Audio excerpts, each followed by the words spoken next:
This episode of the Alden Report is brought to you by Buddy Boy Barbecue. Buddy Boy Barbecue is made from the best of all the major barbecue regions in the United States. They create sauces that have their favorite aspects of each region by perfectly melding those tastes. Never any preservatives or high fructose corn syrup. You will recognize every ingredient they use. Buddy Boy Barbecue sauces and rubs are available in stores nationwide and also online at buddyboybbq.com. That's buddyboybbq.com. All right. Well, welcome to another edition of the Alden Report. My name is Michael Alden. We are here in Blue Bay Studios. And again, every time I get ready for this program, I always tell myself that I'm not going to say this, but I'm going to say it anyway. Super excited for my next guest. His name is Michael Altshuler. He is a prolific motivational speaker. He's a sales trainer. He's an entrepreneur. He's built businesses. He's sold businesses. He teaches people how to get better.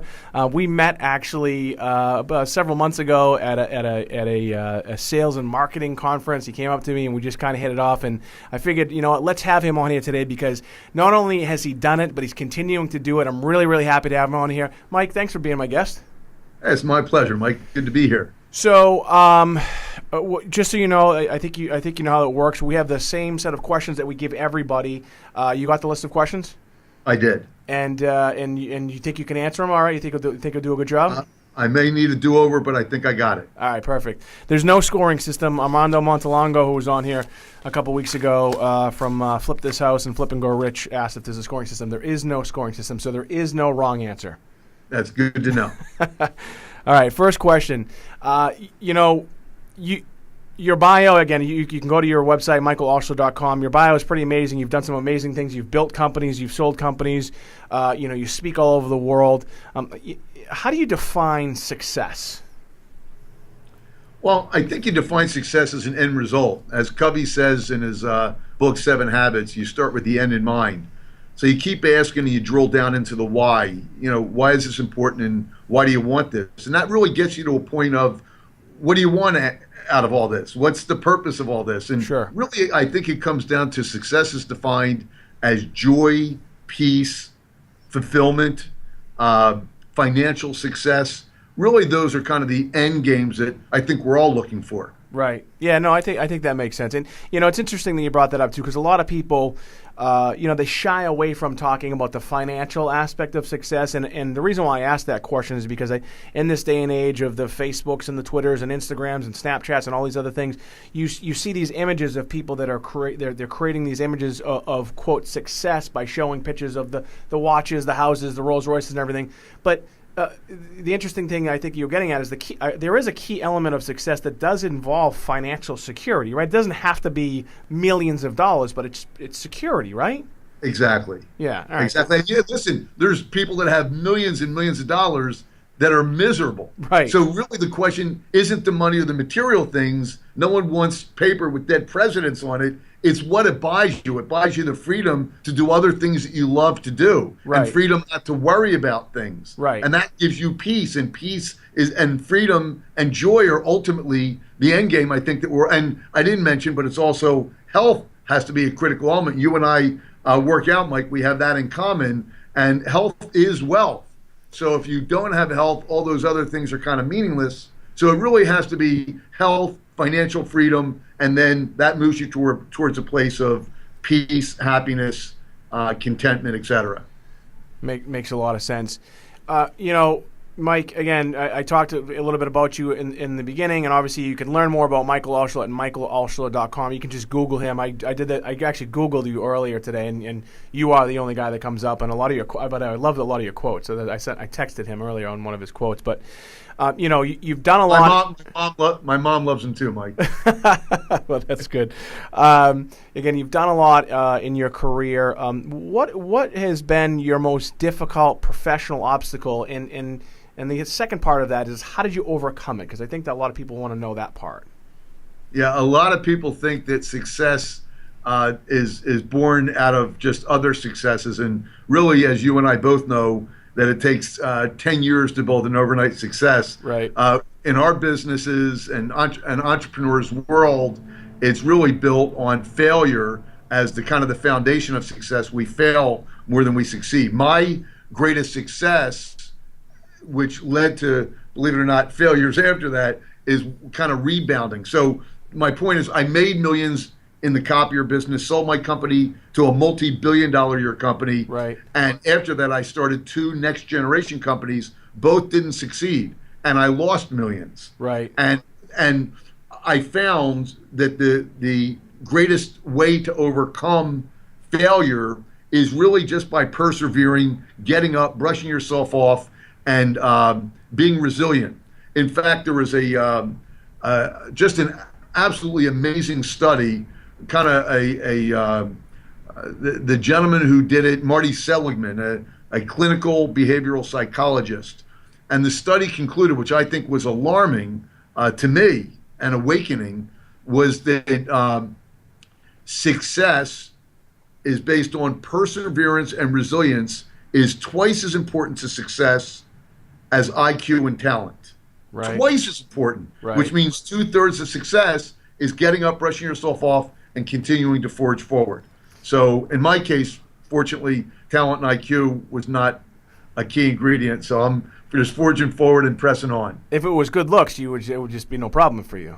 I'm glad you said that. I didn't want to talk about that, Mike. Again, I'm glad you also talked about that, and I want to kind of ask you a little bit more about the losing the millions, because I've in my career, I'm just turned 41. Even prior to that, I had a business. I declared bankruptcy.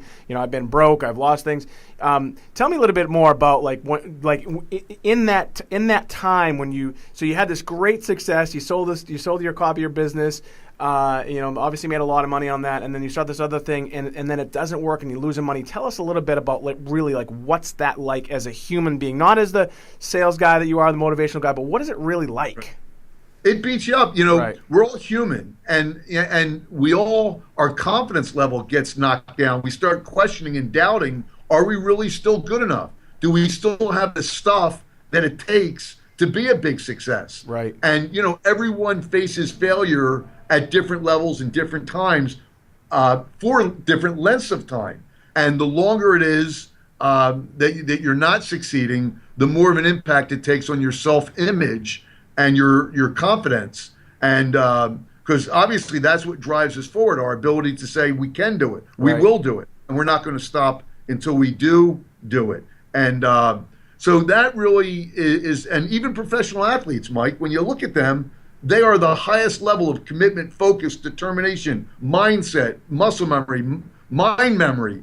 And even they need a coach. They get down on 1 or 2 bad plays or 1 bad game, and they have to have a coach there to bring them back up. And that's why we do what we do and we coach people, right, because it's really difficult to go it alone. Yeah, no, again, I'm glad you brought that up, because a lot of people do only see the successes, and I had someone mention to me several months ago, and I told her how I was launching this vodka, and she says, "Mike, everything you touch turns to gold." And I said, "No. 90% of the stuff I touch actually doesn't work. You're only seeing the good stuff, because no one really wants to talk about the bad stuff, right?" So yeah, we all have and know in the business of professional speaking, we know about the successes who failed their way to success, whether it's Michael Jordan missing so many more last-minute shots than he made, or whether it's Colonel Sanders or Abraham Lincoln or Henry Ford. Right. Einstein with over 10,000 attempts to create the light bulb. Right. And they failed 10,000 times. He said, no, it was a 2,000-step process. And Chicken Soup for the Soul, with over 150 times they approached publishers with their book, and they said anthologies never sell. Right. And these are experts telling them they'll never make it. Right. And forget it, give up on your dream. And yet the reality was they just knew they were one call away from being successful. And you just have to keep drudging forward. And it's painful, and you doubt, but you just have to keep forging forward, because we know at the end it goes to the person who knows that he can do it and doesn't stop until he does. Yeah, I mean that's the hardest thing, I think, is it's truly being in the moment and having that failure. I don't like to, I call them, I learned it from Zig Ziglar, temporary defeats, right?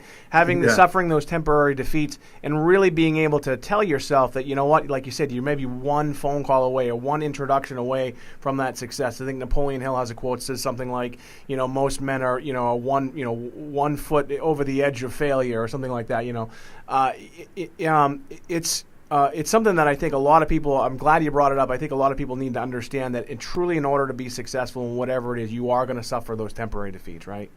Absolutely. That's just the way and the it is. greatest, and the irony is, statistics show that the greatest successes failed more in their life than those who didn't try and succeeded. So there's a quote: "It's better to try and fail than not try and succeed." But at the end of the day, those people that have succeeded at the highest level definitely have their career is spotted with more failure than a person who is just living a mediocre and life and not really attempting to live their dream. So if you want to live your dream, you just got to continue to reach, to stretch, and to rebound. Right. Yeah. And understand that you're going to fail your way to success or suffer those temporary defeats, as you said. Right.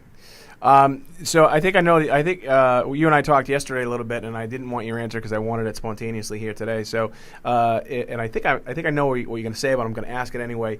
Is traditional higher education? Did I even pronounce that properly? Is traditional higher education important for business success? That might be a reflection of not saying it correctly, what you thought about traditional education, Mike. But how do you spell that? No, I'm sorry. Yeah, right. I don't know how to sell, but I do know how to spell. I mean, I don't know how to spell, but I do know how to sell. Right. My dad taught me an important lesson. He said, "Son, it's less important what you learn in school, unless you're going to be a doctor or an architect in a very specialized field.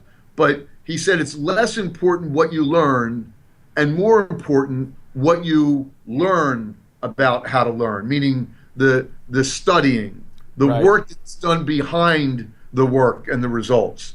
Wayne Gretzky had a great quote. Few athletes retire near the top of their game. Wayne Gretzky is one of the few that retired near the top of his game, and he was being interviewed by a sportscaster, and they said, "Wayne, you can still compete with the best of them. Why would you be retiring now?" And to that he responded, "I still have the will to win. I just don't have the will to prepare to win."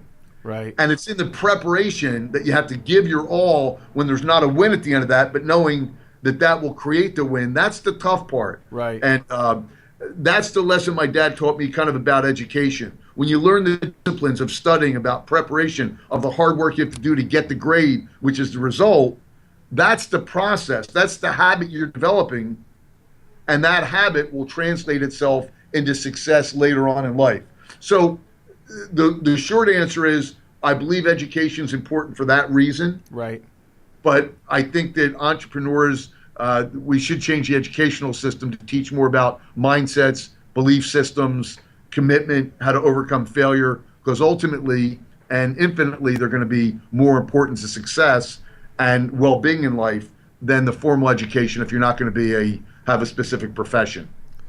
Yeah, that makes a lot of sense. And if I had to kind of just sum it up, it's really, for me, I think the short answer, like we said, it's about the discipline as well, right? The being able to do it and deal with those time constraints, figure out, like you said, how to learn, right? Because I think actually that's the key part, is figuring out how to learn. Once you figure that out, you can apply that to really any aspect of your life and business, right? Or relationships, right? Exactly. Yeah. And they say, there's a study called the knowing-doing gap. I believe most people know what to do or where to get the information on what to do, and the gap is always in taking the action. And without getting too far away from this question, I think, again, the correlation between studying, learning how to learn, and then application to get a specific tangible result, a grade, is really what the important part of education is and should be, in my opinion. Makes sense. Now, again, we are on with Michael Altshuler. He is a motivational speaker. He is a performance coach. He's an entrepreneur. He's doing a bunch of different things. Mike, in your, right now as we sit here today, in your business, what do you find is the most effective form of marketing? In other words, to get the Michael Altshuler brand out there, to get the big corporate gigs that you speak in front of these multinational corporations, how do you market yourself out there? What are you doing to get out there? I do a number of things, and I think everyone needs to do a number of things, and there's so many things that are available. The first is you make relationships or create relationships with speakers bureaus, and speakers bureaus are like multiple list. They have a multiple listing book that people look to buy certain properties based on certain criteria. So Right. speakers bureaus will recommend you to clients that have specific needs. Right. So you develop relationships with them. That's one way. So like a networking organization that's specifically tied to what you're trying to do. Well, that's the second thing, Mike. Okay, all right. I belong to networking organizations like BNI, Right. Specifically, and that they have professionals in that organization, and you get what you give. So in that organization, the structure and the benefit is when you give referrals, which are warm leads. These are people who are introduced to you that will take your call and are interested in speaking with you. The value of that is you're on the inside track and you're generating business from other people because you're generating business for them and they're generating business for you. Right. So that's the second avenue, if you will, or method in which I market myself. A networking actually group. I also go to evening networking events. Everyone in my profession, in our profession, Mike, we're talking to people that not everyone, but a lot of people want to get to that next level, and they don't know how, or there's roadblocks. Right. And they need a coach, and we offer that type of coaching to get them to accelerate the process of getting to their whatever they define success and how we help them define success. And then the next step is beyond that to maximize that success, get them even to a higher level and to avoid some of the pitfalls along the way. And just like a coach with a professional athlete, they could do it on their own. They just wouldn't do it as well or as fast. Do you find that's what a coach does? I'm going to go off a little bit off this, but it's back to the coaching part. Do you find that, when you think about professional athletes, and you and I both know, and a lot of people that study success know that they have coaches, and Tiger Woods and, like you said, Michael Jordan, all these guys, they all have coaches. In fact, I was watching the Celtics. The head coach of the Celtics is only 39, but so you look at all these professional athletes. That's probably the easiest example. They have all these coaches. Do you find that your average everyday person is somewhat reluctant to get a coach for whatever reason? Do you see that? Is there resistance there? And if there is, how do you overcome that? And why are people so resistant to it? I just kind of, that's just my gut feeling to the whole coaching. Yeah, I'm just guessing. I hear the first is someone has to be coachable. Right. People want more, but they're not willing to do what it takes to get more. Right. And to answer your question is why don't they do that? I think ego and pride are the primary reasons why people don't say, I need a coach. I mean, listen, common sense dictates if Michael Phelps, arguably the best athlete in the world of all time, right, who won the most medals of all time, if he has a coach and he's practicing 6 days a week, 1 day in the gym and 5 days in the pool for 6 hours a day, then we know it's not just talent. We know that it's hard work, it's preparation, it's commitment, and it's a coach. Right. If a coach wasn't necessary, these people at this level wouldn't need it. And it's several different types of coaches too with guys like him. It's not just right. Yeah, exactly. And I think to your point, Mike, and the question that you asked, those that are always striving to learn from others, I like to hang out with people smarter than me so I can learn. And I know in my case it's not that difficult to do. You but stole my thunder. I know I did. I figured I'd preemptively say that. But the beauty is, Mike, that those that don't want and don't see the light, it's the thing, you can bring a horse to water, but you can't make them drink. Right. You can help lighten them. One of my favorite quotes, I'm a big quote guy, as you know, is Ray Kroc, the founder of McDonald's. He said, when you're green, you grow, and when you're ripe, you rot. And everyone, I believe, should embrace that. If they want more happiness, more fulfillment, more money, more joy, better relationships, I think people need to say, I maybe need to change a little bit, and I can't really do it on my own, haven't been able to. Can someone help me? Is there someone out there like a coach that can help me get there? People go to a doctor to feel better. They go to a coach to get better at something, but you can't make someone do that. They have to be ready, and they can't be prideful. As good as someone is, they have to be open and receptive to learning new ways and better ways of improving themselves first, and then doing more in their lives. Now, that next level. As a motivational speaker, and I know you're a performance coach as well, and you and I we do talk a lot, but sometimes it's really difficult to connect with you. Do you have a lot of personal clients that come to you and you work with them on a daily basis, on a one-on-one basis? Is that something that you do? Yes, you cut out a little bit in the beginning of that, but if I understood you correctly, Mike, you said, do I have clients that I have weekly calls with that I coach? Right, yes, exactly, yes. Yes, I do. Here and I have all over the world, Copenhagen, right, and I have 2 programs. We coach them either for a half hour, and there's multiple things that we do, but the core of our program is we talk about and define what their greatest goals are and the roadmap, the strategy to get there. And each week I hold them accountable for what they need to do, and I coach them up, meaning I inspire them, I motivate them, I pull them, I push them, whatever it takes to get them to that next level, and then ultimately hold them accountable. But we also, what really helps, Mike, is we crystallize exactly what it is we need to do activity-wise every day to move us towards that end game that we're trying to achieve, and then they have someone on their side to help them get there faster and better. Now, and, if someone wanted to take advantage of that, just go to your website. It's michaelaltshuler.com. They can learn more about that. Maybe there's a form they can fill out on your website or something.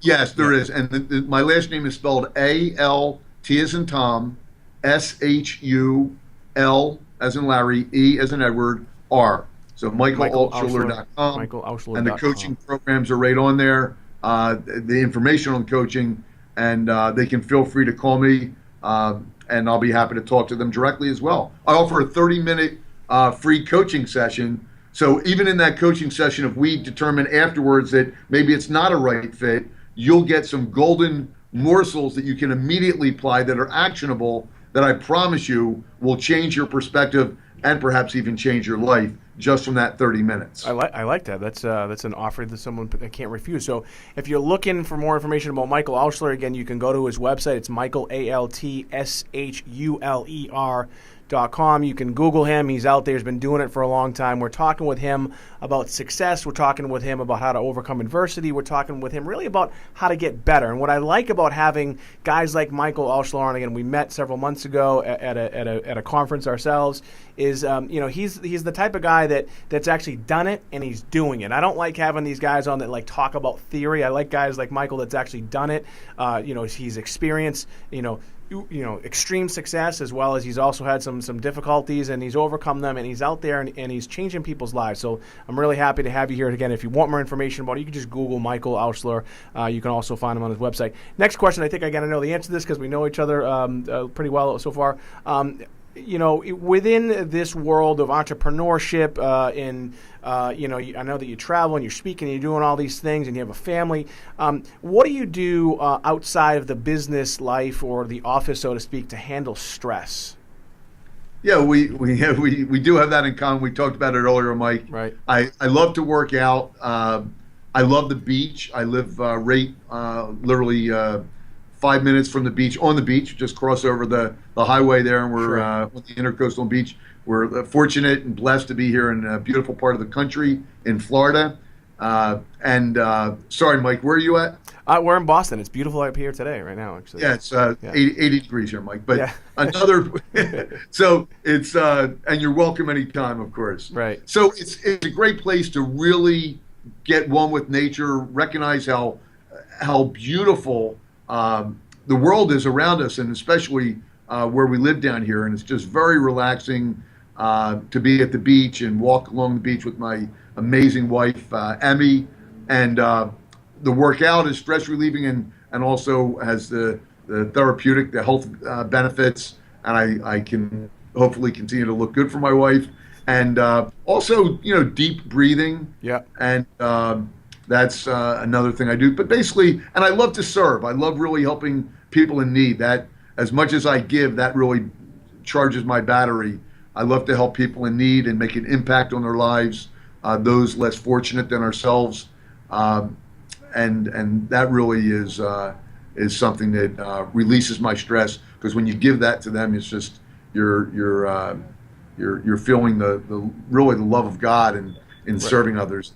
and I think that's just fulfilling. It's great you brought that up too, because there are so many things that people can do. They say time, treasure, and talent, right? As it relates to giving back, and I think a lot of people that don't have the treasure, meaning the financial means, feel as though that they can't give back. But it's that time, in that talents the aspect that so many people realize that, hey, you know what? If I decided that I wanted to maybe donate my time at a local charitable organization, a local church, or whatever, we do a lot here at my company at Blue Vase as well. I think you know a little bit about my background, but it really does. I physically, and I know you do as well. It really does like warm your heart to be able to help somebody else, and so many people, I think. It's hard to talk about this because I think some people might think there's another motive. There's no motive to it. You just do it, and you do feel great after, right? I mean, it's interesting. It's kind of the least selfish way to be selfish, because you get so much out of it, but you're being selfish. But you know what? It does a few other things, Mike, or a couple other things. One is it realizes you realize how blessed you are, how fortunate you are, right, when you look at what others have or what they don't have. And it's the gratitude you have for the blessings in your life, and also when you give to others, it could be time, but it could be as simple as a smile, a warm smile to someone that's having a tough day. Right. Mother Teresa said evangelization begins with a smile. Right. Just a smile, a sincere compliment, changes the energy, changes the spirit, and then you can go further beyond that. But we have an opportunity every day in our lives, Mike, just to pass someone by on the street, look up and smile and pay them a sincere compliment and ask them how their day's going. And that will definitely make an impact. And it changes you as you offer those things to other people. I think it's funny. I just started. I'm almost finished with Dr. Norman Vincent Peale's book, The Power of Positive Thinking. And he talks about that, and sometimes I always the scenario for me is if I'm half Irish, half Italian, so sometimes they say I have a little bit of an attitude. There's a joke there somewhere, Mike. I don't know where it's at. I can drink a lot and I have an attitude problem, but for me, sometimes you're on the road and you're stressed out and you're driving, especially if you're driving through Boston where we live, and you get upset. And Norman Vincent Peale talks about what you just talked about. You know what? Smile at them. They may not know that you're smiling at them, or look at that person and they may not know. Looking and maybe say a prayer for them. I'm not a super religious guy, but I believe in that and I've done that. But not only that, I know it's helped me. So it might have helped them, but it's definitely helped me. Just kind of like, all right, relax. You know what I mean? I just want to touch on something real quick. I'm crazy this way. I would go into our local supermarket here, Publix in Florida, and I would buy a dozen roses. I've done this many times, and I would go out in the parking lot and hand a rose to every woman in the parking lot until the 12 roses were done. And I would do this, and I have to tell you, it didn't come without its unique challenges. The young women thought I had an ulterior motive, right? And the older women wish I had, right? and it was a bit problematic, and that happens to be the truth. And there was one such woman from New York, and we know New Yorkers, no disrespect, because I come from the Northeast, I come from New Jersey, right, can be somewhat skeptical that people want something. So she was with her daughter. I came up to give her a rose, and I said, here, I'd like you to have this. She said, what do you want? Right. I said, I don't want anything. She says, no one does something for nothing. You want something. Right. I said, no, actually, I don't. She said, you do. I said, I don't. She said, you do. I said, well, maybe I do. She said, I knew it. What do you want? And I started walking away, and I said, I just want you to practice a random act of kindness for someone else today. And she said, that's it? I said, that's it. And she, at that moment, as I'm walking away, bent down to her daughter, probably to say, these are the strange guys I tell you to stay away from. But the truth of the matter is, I've given one to a pediatric nurse who had 3 children die in her unit, that ICU unit that week, and just needed something that moment, and it changed her. She said, you don't know how much this means to me. And people say, you made my day, you made my week. And Mike, that's a commentary for how bad things are and how good things are. When a little rose or a little kind gesture, someone said, you made my day or my week, that we could do so little to make such a big impact in people's lives that, like I said, it's a sad commentary that it's not done more often, but it's also an opportunistic commentary that if we do a little bit, we can make a big difference. Yeah, as you're telling the story, I was just down here where I was down in St. Pete, and I posted about it on Facebook. I was going to the toll booth, and this Yeah. older gentleman, it's 75 cents. This older gentleman, as he gave me my quarter back, he gave me he wanted to give me a fist bump, and he had this big smile and he was happy, and it kind of took me by surprise. And I had my daughter in the car, my girlfriend in the car, and her niece was in the car. And they were all a little but they all smiled and they were all happy, and it totally made my. And by the way, I was a little under the weather. I wasn't feeling it. It totally made my day, and I talked about it the whole day. We went over to Busch Gardens, the water park there in Busch Gardens, and then the best part is we came back the opposite side, and he had moved, and he was now on the opposite side. And I Talking about meant to be, right? And I told him, I said, man, you totally made my day, and I want to thank you for that. And you're right, it's those little things. Too many people, and we're all human. Sometimes I forget. I'm sure you do too. But those little things, man, it made my day. It made me smile. I've had the a couple weeks ago I was at Starbucks and I went to go pay for it, and the guy in front of me had paid for my coffee. And I was just like, it was just awesome. There was a random act. Imagine a world where everyone just went around doing small, kind gestures for everyone else. Now it seems like, that's weird. I'm telling you, it would be a much better place if everyone did that. And it doesn't take a lot. Right. It's, as everyone has said, and they say it for a reason, all the little things make the big difference. I love it.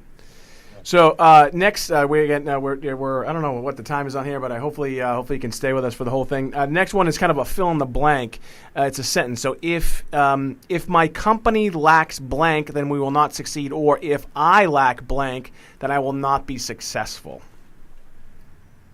There's so many things, and I'm sure you've gotten many, many answers. I'd say purpose and passion. That's two. I figured it was a run-on sentence that I could kind of do that. How about purposeful passion? Is that that works? Can we count that as one? Purposeful passion? Yeah, that's great. No, that makes a lot of sense. When you talk about passion, I had a gentleman who I was actually on his radio show years ago, and I asked him to write for my blog, and he wrote an article, and it was titled "Passion Smashin'," meaning you don't need passion to be successful. And I said to the guy, I said, "Listen, man," I said, "I don't agree." I said, I can't post that on my website, and he was very, very upset about it. And I just smiled and I said, maybe someday our paths will cross again. But yeah, I think you're right. Passion is so important, right? Yeah, and I want to say, because I happen to be naturally, as you can tell and the viewers can tell, a passion. I get excited about everything. But you can have internal passion, and it doesn't have to be expressed the way I have it. Just it's an internal intensity that you believe in something so fervently that it embodies you. It's searing through your veins, through the blood in your body. But you can have this quiet intensity. The passion doesn't have to be revealed in an outward enthusiastic tone. Right. It helps when you're communicating because people feel what you feel.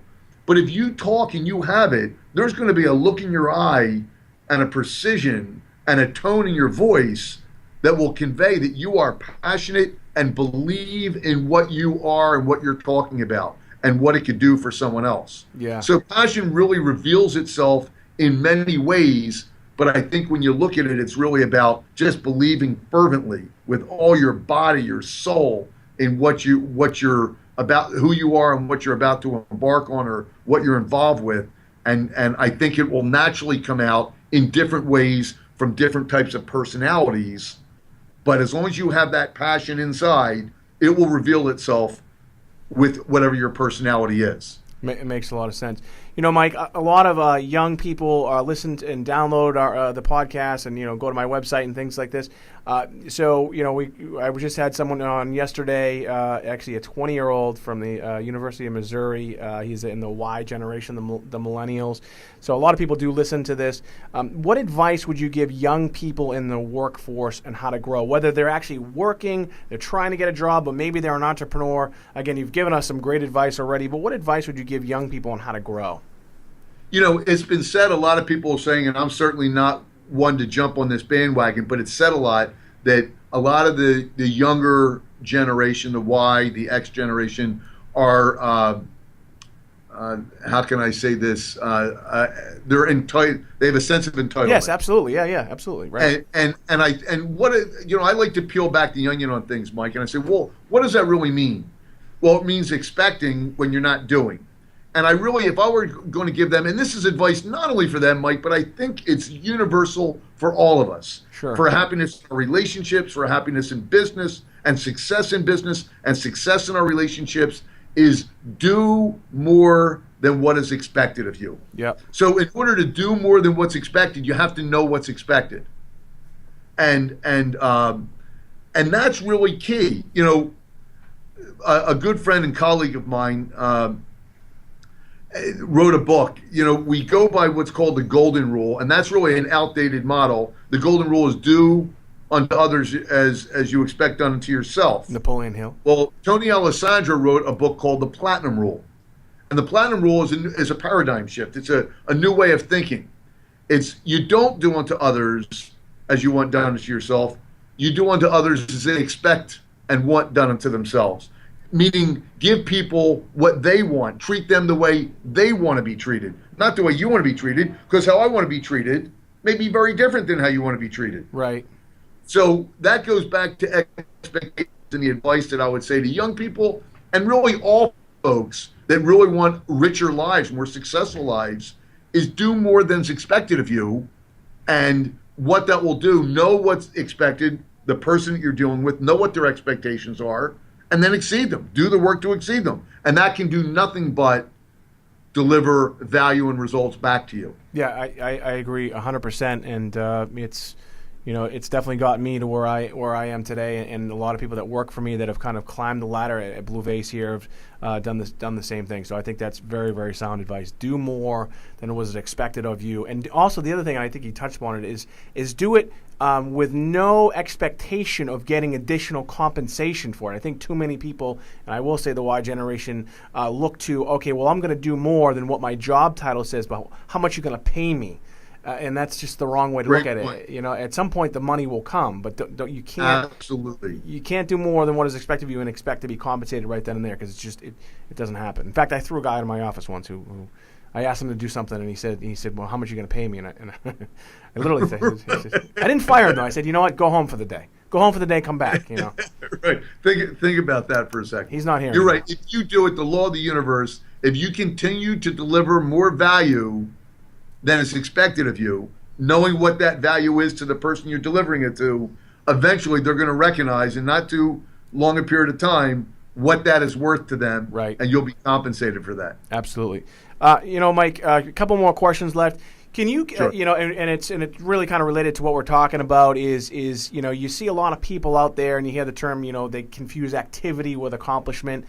You know, you're doing a lot of different things. You manage your time pretty well, and I find as though that, again, the Y generation, I think that this does happen a lot with. What do you do in your life, in your business life, or maybe even your personal life, because they sometimes they definitely come together. What do you do to become more efficient throughout the day? Yeah, it's tough. It's tough for even those who do it. You know, I'm constantly challenging myself. You know, I don't want you to think for a second, those who are viewing this, that, you know, peak performance coaches, keynote speakers, business growth experts like myself have it all down perfect. We don't. Right. We're as flawed as you. Believe me. We may know a path that's maybe the right path, but it doesn't mean we always follow it. We're always doing, as our friend Zig Ziglar said, a checkup from our neck up, right, to make sure that we're practicing what we're preaching. But in a world that has so many distractions, and as human beings that have flaws, we're constantly challenging ourselves to stay on track and do what we talk about and coach others to do. So specifically to that question, I'm constantly challenged with doing things, with not confusing activity with productivity on what the most important things are based on my goals. Sure. Sometimes I do a good job at that, sometimes I don't. But the key, if you were to say, what's the key? The key is to be aware of it, be honest with yourself, be conscious of it throughout the day, have a clear-cut goal. What are my activities today that are going to lead to what my end game is, my goal for today, which is the goal for the week and the month, and then make sure you focus on those most important activities. And if you get sidetracked, understand human nature, things will happen. Get back on track, but you got to be aware of it and stick to the plan. Makes a lot of sense. I'm going to skip over question 9. I'm probably going to change that one in a little bit. But the next and the last question, again, we are on with Michael Altshuler. It's Michael, Altshuler.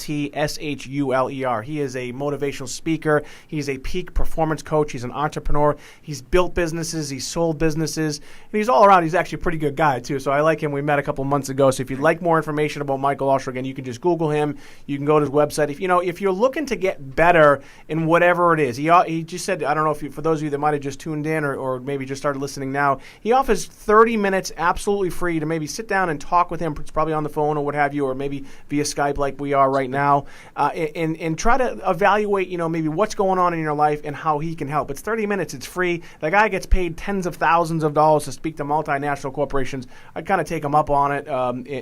So again, if you'd like some more information about him, you can go to michaelaltshuler.com. Mike, the last question, if you could leave our viewers and our listeners with one piece of advice. Again, you've given us such great advice, sound advice, maybe a secret, a strategy, or something that someone might not have heard. It's something that you do that might be a little bit unique. What would that be? Well, I have a new program called Thrive. And when you really think about in life, you just want more. And you want more money, you want more happiness, you want more peace. Kind of tying back, Mike, to how we started the program today. It's one piece of advice, but 3 key points. It's be more, do more, to have more. And what does that mean? It means that if you want more happiness, fulfillment, finances, financial freedom, peace in your life, you have to first and foremost be committed to being more. You have to be committed to growing, to learning, to elevating yourself, raising the bar, be more. The second is do more. Do more for your partner, your significant other. Do more for your kids, if you have kids. Do more for your church. Do more for others in need. Do more for those that you work with, your coworkers. Do more for your customers. We talked about that. What does more look like? More looks like find out what they consider more of what they want, and deliver it. And when you become more and do more, you will have more. I promise you. It's the law of the universe. I love it. That's great. It ties into a little known book that I wrote here. It's called Ask More, Get More. I think that's why we hit it off so well, because I believe with everything that he said. Folks, again, if you want more information about Michael Altshuler, again, you can visit him on his website. I'm really happy that you joined us today. The advice that he's given, and I don't mean to kind of harp on this stuff, but he gets paid tens of thousands of dollars to sit down with people, to train people. He sat with us for an hour today, absolutely free. So take his advice, listen to what he has to say, and I myself have taken notes, and hopefully maybe you have taken some notes as well. The best part is that because this is a podcast, you can stop it, you can back it up, you can replay it, and you can listen to it again. And again, if you want to actually speak with him personally, you can go to his website, reach out to him, and see if there's something that you guys can do together where he can help you grow as well. This is why I love doing this. I mentioned earlier in the broadcast, this is why I get excited about this stuff, because the information that he's given is real information for real people in order to achieve real success. So, Mike, thanks for being my guest. Really happy that you joined us. It's my pleasure. Thanks for having me, Mike. I really appreciate the opportunity. All right, again, my name is Michael Alden. This is the Alden Report. We are here in Blue Bay Studios, and we'll see you next time. The preceding episode of the Alden Report was brought to you by Buddy Boy Barbecue. Buddy Boy Barbecue is made from the best of all the major barbecue regions in the United States. They create sauces that have their favorite aspects of each region by perfectly melding those tastes. Never any preservatives or high fructose corn syrup. You will recognize every ingredient they use. Buddy Boy Barbecue sauces and rubs are available in stores nationwide, and you can also find them online at buddyboybbq.com. That's buddyboybbq.com.